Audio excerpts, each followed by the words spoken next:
And when you're walking around the subway, I got my badge stuck in the locker for a while, and I don't know Japanese well, and so I asked someone for help, and they were immediately there to help. They called up the number, but they didn't just call up the number, get someone coming over and leave. They stayed with me to make sure that someone else would come, and they kind of just immediately wanting to help more.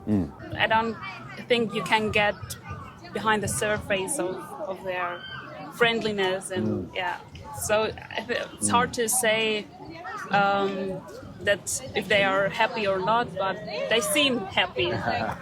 That's something we know as like Westerners is like it's different in East Asia. But can you explain exactly what's different or unique about it from your perspective? I just think fundamentally there are different values that you start off from learning in childhood. It's a lot more of a collective side. People work to try and make it whole, work together, whereas I think sometimes in the West it can be a lot more, you care about your own success, like contrary to people around you kind of thing. So I think it's interesting to come here and see people who really are quite, from birth, I don't know, just the values around, encouraged to help the system and not break the rules too much. Some things like crime being so much less of a thing here because it just doesn't enter people's mind to steal or things like this. How has that manifested in Tokyo or in Japan that makes it interesting or a fun place to visit? I think it's. I mean, I'm coming a lot to see the sights as well, and see temples, and see the parks, and see large monuments, stuff like that. But I find stuff like that manifests more on the smaller level of just using the metro. People are very polite and they want to get out of your way and they want to help you. Going into shops, there's no concern about whether you're going to accidentally steal something. There's times when I'm getting something out of my bag and I'm worried that they're going to think I'm stealing, but I realise then that's not something they're thinking about because people wouldn't do that here as much. Sure. So it's not so much, I guess, things you notice on the large scale, but just the way people treat you is a lot more initial respect and goodwill. Well, I feel like those are core values, though, to Western societies as well as Eastern societies. The idea that you shouldn't steal, you shouldn't take things only for yourself, clean up after yourself. So why do you think we have some of these same values that we've learned growing up, but it appears differently in Tokyo than it does back home?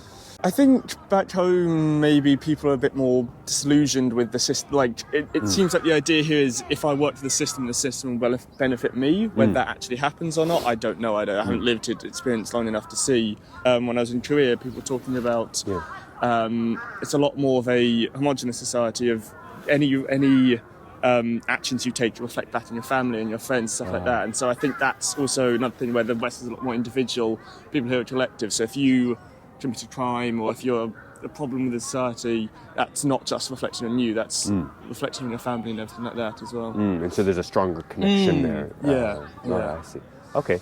I think I've heard where having a heavily shame-based culture can create, for example, toxic workplace cultures. It can create company environments that are hard to escape from. I've heard complaints from Japanese and foreigners who work for Japanese companies about difficult work-life balance. So how do you think we can resolve this issue where there's positives but also negatives? You know? Well, I guess you get the situation, there's not really going to be a perfect situation where everything works out incredibly well. You get a lot more of people relying on their family, and so you get much lower crime, but also success being, I think one of the key differences I've noticed is success here is a lot more about career success and stuff like that, whereas in the West I think it's more about happiness success. Happiness is here is associated with you doing well in your job. So people don't have as much time for family and for other things, and you get this, I mean, recently Japan having some of the lowest birth rates and everything like this, so people don't have time to work on family or other things that make them happy, because the success is about a good career and getting as hard as possible and doing as well as possible, not necessarily as much having a happy family and being comfortable, I guess. I don't know. Oh, I see. So it's a kind of how the culture defines happiness or success. I mean, this is just from my view, I don't know, but I feel like I've noticed that a bit more, that there is the pressure a lot more of you need to do well by your family, and so that is success. And that is... But not necessarily... make your own family. No, exactly, yeah. It's an interesting thing of people want you to be as successful as possible, but then it's kind of more a question of, well, why? You've got this amazing job, you've got all this money saved up now, but you don't have the time to go and invest in a family or invest in other things you may be interested in as much more. And so it seems people have so much pressure on them, they don't have time to think about the family side of it, I guess. Yeah, exactly. What are some points that you would like to take from Japan and bring back to the UK? What's something you would like to see people back home borrow or practice from Japanese society that you think is a good point? I just think there's a lot of immediately when you meet someone hoping the best from them, and when you're walking around the subway, people, I got my badge stuck in the locker for a while and I don't know Japanese well, and so I asked someone for help and they were immediately there to help. They called up the number, but they didn't just call up the number, get someone coming over and leave. They stayed with me to make sure that someone else would come, and they kind of just immediately wanting to help more,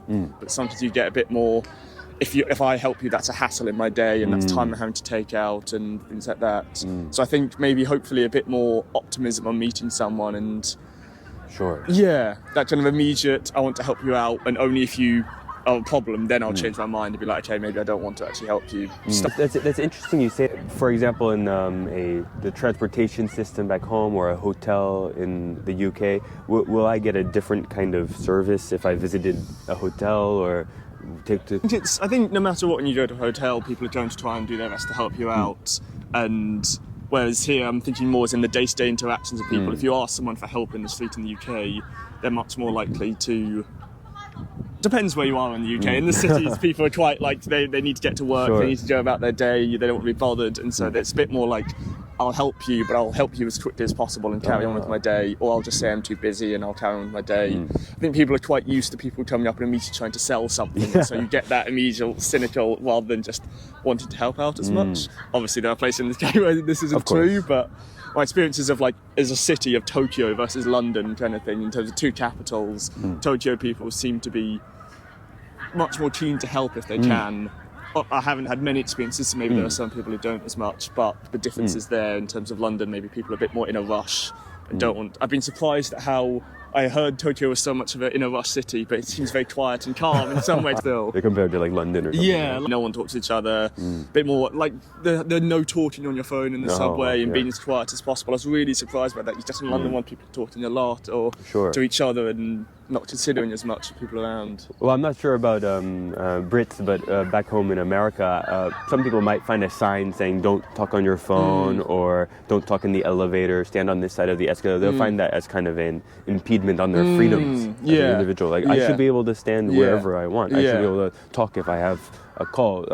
Do you find that? Does it feel like Japanese society keeps you from being free? Or no, I guess that's the difference, is that sometimes people can view it as you telling me not to do something, it's because you're coming for me. Whereas here it's a lot more you telling me not to do something is so that it helps other people. Yes. It's kind of this, again, looking at like trying to help society rather than it's much more of an individualistic thing of I'm doing this, it's not that big of a deal for me to just wait 5 minutes while I'm on the metro and talk to her on the phone after it, or it's not so big of a deal for these like things that I'm going to walk on the left side of the path rather than right through the middle or on the right side. If it's given clear arrows of which side to stand on, people can take that as quite you can't tell me what to do, versus just this is not that big of a hassle, I'll just do this to help out if I can. It's essential to feel like following those rules or regulations in the society, it's essential to feel like that helps the system run smoothly, or like you're being part of something. Yeah, I guess so. It's. I think that's where it comes from a lot more in that early childhood of it helps to respect the system, and I don't know. And there's obviously many people have different experiences, but my experience in the UK of people still obviously taught to respect the people around them, but it's help the people they know and the people they care about, and new people, if you meet them, help them as well.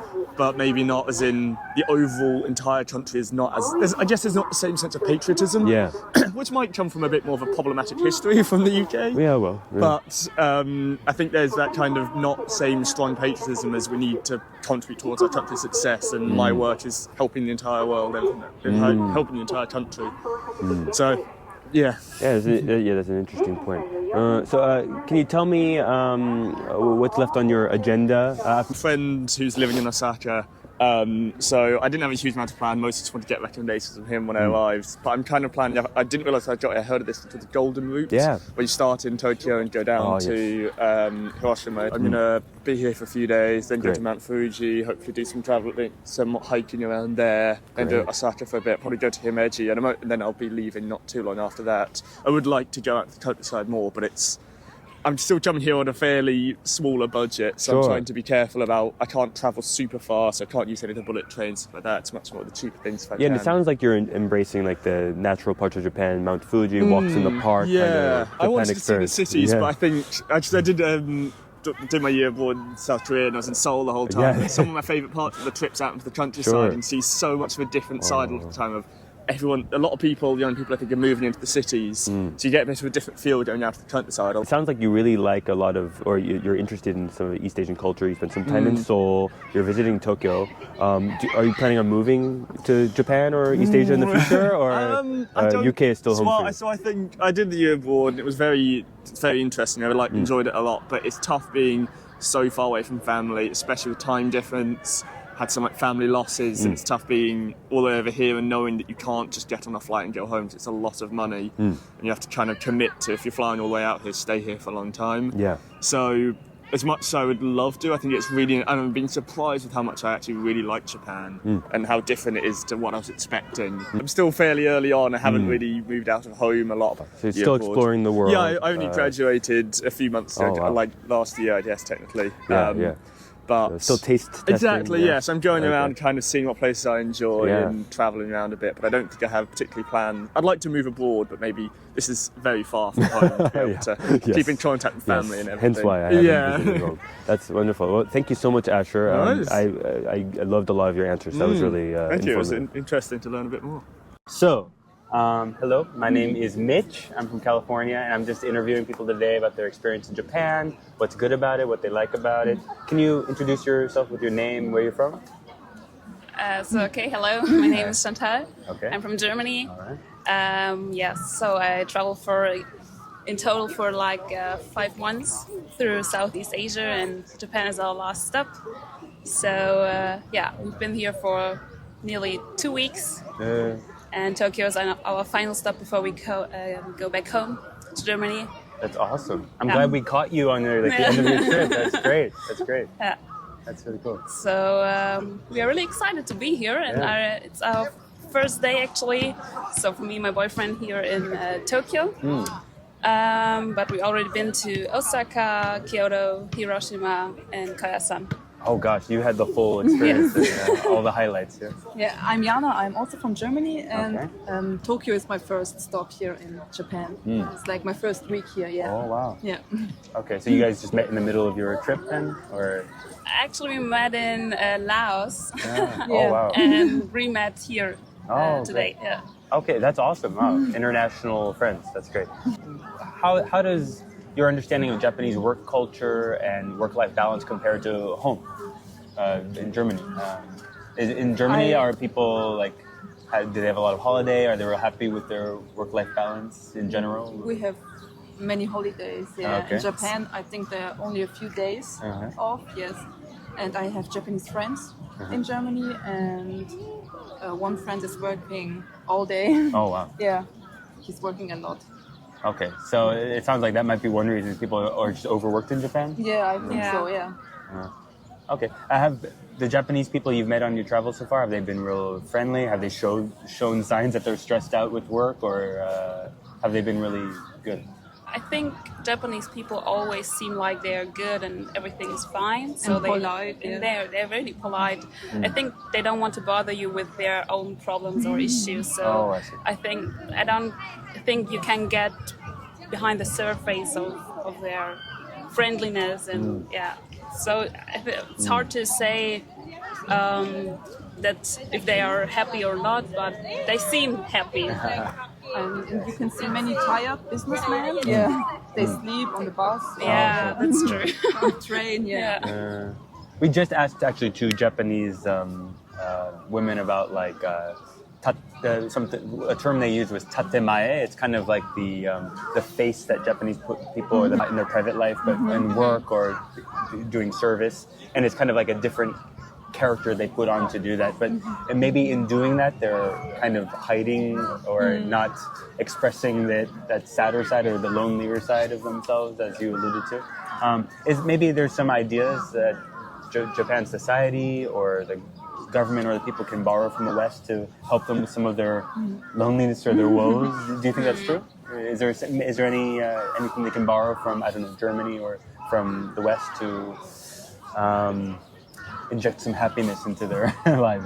Difficult because people in Germany also seems to be stressed and are really into their work. So I think there's a big similarity between German and Japanese people. I don't know. They're maybe have friends, have a good time with friends, go out, enjoying life, enjoying nature. This is really something that German people, especially where I come from, so I'm from Munich, and we love going into the Alps and for a hike and be in nature. And I think maybe this is something that gives you more quality in life and a little bit more happiness, so that you're more balanced. Yeah, maybe something like that. But I don't know if Japanese people already do that. Certainly some do, but I guess maybe not as much. We just talked to Japanese women about it, but they mentioned that they've seen some progress as women working in Japan. But do you think kind of the balance between men and women in the workplace is fair or well in Germany, and gender diversity or gender equality, in the workplace? In Germany, it's not that fair. Not quite fair. No. Yeah, it's not quite balanced. So I don't know how it is in Japan, but maybe it's similar to Germany. I don't know how it is in Japan. Men are better paid in Germany, really often, yes. than women. Yeah. Oh, I see. Yeah, I believe it's similar in Japan. So it sounds like it's not just unique to one country. Okay. It's something they both got to work on. Thank you. Thank you for some of your opinions. Yeah. Enjoy the rest of your travels. Thank you.